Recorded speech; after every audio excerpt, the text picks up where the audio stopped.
A very good morning, class 7. So let's start our online classes and continue exercise 20B. हम लोग अपना online class start करते हैं और उसमें भी जो एक्सरसाइज 20B उसका कुछ क्वेश्चंस हम लोग बनाए थे। आज जो रिमेनिंग क्वेश्चन है उसको कंटिन्यू करते हैं। So in our previous classes already we have complete up to question number 9. So let's start from question number 10. So question number 10 को थोड़ा सा देखिए। क्वेश्चन नंबर 10 क्या? Find the area of equilateral triangle. देखिए हम लोग को एक इक्विलेटरल ट्रायंगल, इक्विलेटरल का मतलब क्या होता है? इसका सारा साइड इक्वल होता है, उसको equilateral triangle. A B C मान लीजिए इक्विलेटरल ट्रायंगल, ठीक है। अब उसका क्या दिया? उसका साइड दिया होगा, यानी उसका साइड मेजर किया होगा। उसका साइड कितना मेजर किया होगा? क्वेश्चन नंबर 10 में एक 18 सेंटीमीटर और एक 20। तो 18 सेंटीमीटर हम ले लेते हैं, ठीक है। और एक और क्वेश्चन है, ये तो 1 नंबर में है और एक 2 नंबर में और है जिसमें साइड दिया हुआ 20 सेंटीमीटर। तो हम 18 सेंटीमीटर वाला करते हैं और 20 वाला आप लोग का होमवर्क रहेगा। तो सबसे पहले गिवन देखिए क्या है। तो गिवन में क्या दिया हुआ? साइड दिया हुआ, साइड ऑफ इक्विलेटरल ट्रायंगल कितना दिया हुआ? 18 सेंटीमीटर। अब हमको इसका एरिया फाइंड करना है। तो डिफरेंट टाइप ऑफ ट्रायंगल होता है, जैसे कि हम लोग जानते ही हैं, और अलग अलग ट्रायंगल के लिए अलग अलग एरिया का फॉर्मूला ऑलरेडी हम लोग पास गिवन है। तो इससे पहले हम लोग राइट एंगल ट्रायंगल पे वर्क कर रहे थे, तो उसका फॉर्मूला क्या था? Half into base into height. लेकिन अब हम लोग इक्विलेटरल ट्रायंगल पे वर्क कर रहे हैं। तो इक्विलेटरल ट्रायंगल का जो एरिया होता है उसका ऑलरेडी इस किताब में गिवन में दिया हुआ है। तो हम लोग क्या जानते हैं कि एरिया ऑफ इक्विलेटरल ट्रायंगल, और हम लोग इससे पहले वाले क्लास में ऑलरेडी इक्विलेटरल ट्रायंगल के बारे में डिस्कस कर चुके हैं और हम इसका फॉर्मूला भी बता चुके थे। क्या था? √3/4 आई इंटू साइड का स्क्वायर। ये फॉर्मूला याद रखिएगा। इक्विलेटरल ट्रायंगल का जो एरिया होता है उसका फॉर्मूला होता है √3/4 इंटू साइड का स्क्वायर। तो इधर से √3/4 इंटू साइड कितना? तो साइड देखिए 18 है, तो 18 का स्क्वायर हो जाएगा। तो फिर लिख सकते हैं √3/4 इंटू 18 और इंटू 18। तो ये 2 का टेबल में कटेगा, केवल 2 बार में, तो ये कटेगा 9 बार में, फिर 2 का टेबल में कटेगा ये 9 बार में। तो 9 9 या 81 और √3, और यूनिट क्या लेके चल रहे थे? 1 सेंटीमीटर, और हम लोग एरिया निकाल रहे हैं इसलिए सेंटीमीटर स्क्वायर हो गया, ठीक है। आई थिंक अच्छा सब लोग ये समझ में आ गया होगा।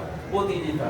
साइड दिया हुआ 18 सेंटीमीटर और हम लोग को इक्विलेटरल ट्रायंगल का एरिया निकालना। तो एरिया का फॉर्मूला क्या होता है? √3/4 इंटू साइड का स्क्वायर, और साइड 18, तो बस 18 खाली पुट कर देना था और उसको सॉल्व करके रिजल्ट लाना। तो रिजल्ट हम लोग पास आ चुका है, ठीक है।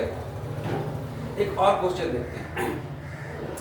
अब इसी से रिलेटेड क्वेश्चन नंबर 11 भी है और 12 भी है, ठीक है ना। आई थिंक आप लोगों से ये बन जाएगा।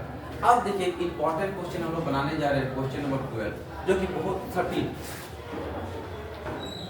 बहुत इंपॉर्टेंट है। ये 9 क्लास के लिए आप लोगों को बहुत इंपॉर्टेंट होगा, क्योंकि इसमें एक और ट्रायंगल के बारे में डिस्कस किया गया, ठीक है। और अब जो ट्रायंगल के बारे में डिस्कस किया गया वो ट्रायंगल स्केलेन ट्रायंगल।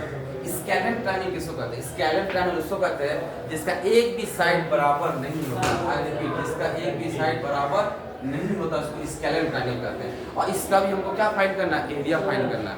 तो अगर स्केलेन ट्रायंगल का एरिया फाइंड करना है तो उसके लिए भी अलग से क्या हुआ? फॉर्मूला बना हुआ। तो इसके लिए क्या हुआ? तो जैसे अलग अलग ट्रायंगल के अलग अलग फॉर्मूला बना हुआ, तो स्केलेन ट्रायंगल के लिए भी एक फॉर्मूला बना हुआ उसके एरिया के लिए। तो स्केलेन ट्रायंगल के लिए जो एरिया बना हुआ और उस एरिया को जो इन्वेंट किया उस फॉर्मूला, उनका नाम है हेरॉन्स फॉर्मूला। Heron's formula. इस फॉर्मूला में हम लोग क्या जानते हैं? जो गिवन एरिया निकालना है, एरिया ऑफ स्केलेन ट्रायंगल, उसका फॉर्मूला होता है S minus A, S minus B और S माइनस C। ये फॉर्मूला है जहाँ पे हम लोग S बराबर क्या जानते हैं? S बराबर जानते हैं सेमी पेरीमीटर, ठीक है। और इसी फॉर्मूला के अकॉर्डिंग हम लोग ये स्केलेन ट्रायंगल के एरिया को प्रूव करेंगे, जहाँ पे A, B और C क्या है? जहाँ पे A, B और C तीनों स्केलेन ट्रायंगल का डिफरेंट साइड है, और यही डिफरेंट साइड जो है क्वेश्चन में दिया हुआ है और हम लोग इसके एरिया को फाइंड करेंगे। ओके, तो सबसे पहले गिवन देखिए क्या दिया हुआ? 3 साइड दिया हुआ। A बराबर 30, B बराबर कितना? तो B बराबर 14, और C बराबर कितना? तो C बराबर 15। ये गिवन हम लोग को साइड दिया हुआ स्केलेन ट्रायंगल का, और इसी गिवन साइड से हम लोग को स्केलेन ट्रायंगल का एरिया निकालना। तो एरिया का फॉर्मूला क्या होता है? S minus A, S minus B, S minus C का अंडर रूट। तो जहाँ पे S का वैल्यू पहले निकालना है, S क्या? Semi perimeter. तो सबसे पहले S निकाल लिए। S बराबर क्या होगा? A plus B plus C/2। ये हो जाएगा सेमी पेरीमीटर निकालने का फॉर्मूला। देखिए S बराबर क्या हो जाएगा? तो सबसे पहले 30 लिखेंगे। A का वैल्यू 30 प्लस B का वैल्यू कितना? 40 और सी का वैल्यू 15 डिवाइडेड बाय 2। ये है हम लोग का 7 निकालने का तरीका। अब ऐड करो 5 और 9 और 3 12 और 1 2 3 4 यानी 42/2 यानी कि 21। ठीक है, तो 21 सेंटीमीटर क्या आ गया, ये हम लोग का एस यानी कि सेमी पैरामीटर आ गया। अब हम लोग क्या करेंगे, एरिया का फॉर्मूला पुट करेंगे। एरिया का फॉर्मूला क्या होता है, एस माइनस ए, एस माइनस बी और एस माइनस सी। ये हीरोन्स फॉर्मूला, इसको हीरोन्स फॉर्मूला कहा जाता है। यानी ये वो फॉर्मूला जिसके थ्रू हम लोग कोई स्केलर ट्रायंगल का एरिया फाइंड कर सकते हैं। अब देखिए एस, तो एस के वैल्यू निकल चुका है 21, और एस माइनस ए यानी कि एस 21 है, माइनस ए का वैल्यू कितना है 30, इसको माइनस करेंगे।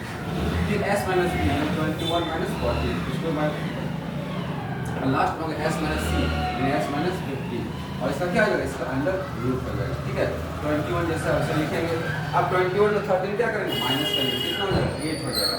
फिर 21 में हम लोग 14 माइनस करेंगे, कितना हो जाएगा 7 हो जाएगा। और फिर 21 में हम लोग 50 माइनस करेंगे, कितना हो जाएगा 6 हो जाएगा, और सबका अंडर रूट हो जाएगा। क्या अब हम लोग चाहे तो इसका सबको मल्टीप्लाई करके डायरेक्ट अंडर रूट निकाल सकते हैं, लेकिन उससे हम लोग का मैथ बहुत ज़्यादा लेंथी हो जाएगा। हम लोग क्या करेंगे, पहले ही तोड़ देंगे। 21 कैसे तोड़ सकते हैं, 3 × 7। 8 को कैसे तोड़ सकते हैं, 2 × 2 × 2, 7 का 7 ही रह जाएगा। और 6 को कैसे तोड़ सकते हैं, 3 × 2 अंडर रूट। और अंडर रूट का मतलब क्या होता है कि दो पेयर, एक पेयर में से एक को हम लोग ले लेते हैं, एक पेयर। तो यहाँ पे 3, 2 3 में से 3 निकल सकता है, 2 7 में से एक 7, और 2 2 में से एक 2, और एक 2 का और पेयर उसमें से भी एक 2। इस तरह से हम लोग का रिजल्ट बाहर निकल गया। अब इसको मल्टीप्लाई कीजिए, 3 7 या 21, और 21 × 4 कितना जो 84। तो ओवरऑल जो रिजल्ट आया 84, और ये क्या जा रहा है सेंटीमीटर स्क्वायर। क्योंकि हम लोग इस मैथ को पहली बार देख रहे, तो हो सकता है कि इसमें थोड़ा सा प्रॉब्लम आए, बट अगर हम लोग कंटिन्यूअस 2 या 3 मैथ अगर हम बना लिए तो हम लोग को कोई दिक्कत नहीं होगा, और फॉर्मूला भी हम लोग को याद हो जाएगा। तो अगर किसी को ये दिक्कत हो रहा हो तो इस वीडियो को बार बार आप लोग रिपीट कीजिए और देखिए और कोशिश कीजिए समझने का। और अगर बहुत ज़्यादा नहीं समझ में आए तो फिर ऑफलाइन क्लास में हम इसको कम्प्लीटली और बारीकी से आप लोग को समझा देंगे। तब तक इसको प्रैक्टिस कीजिए और समझने की कोशिश कीजिए, और इससे रिलेटेड जो भी क्वेश्चन है इसको बनाइए, प्रैक्टिस कीजिए। आई होप आप लोग को समझ में आ जाएगा। ठीक है, थैंक यू।